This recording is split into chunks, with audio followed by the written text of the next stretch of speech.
Hello and welcome back to our channel. So today in this video we are going to discuss about how you can remove indicators on your TradingView app.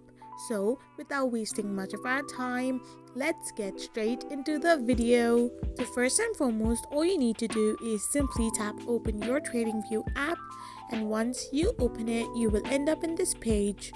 Now select any of the charts you want to go, click on one of its index, then simply press on the trade option, and once you press on the trade option, you can see a pencil-like icon where you need to simply tap on. So once you press on it, you have to scroll through the topmost option list, and at the end you can find the remove option. So simply press on it, and from the drop down bar you need to select the remove indicators option. So this will allow you to remove indicators on your TradingView app. I hope you found this video helpful, so don't forget to hit that subscribe button and do give us a thumbs up.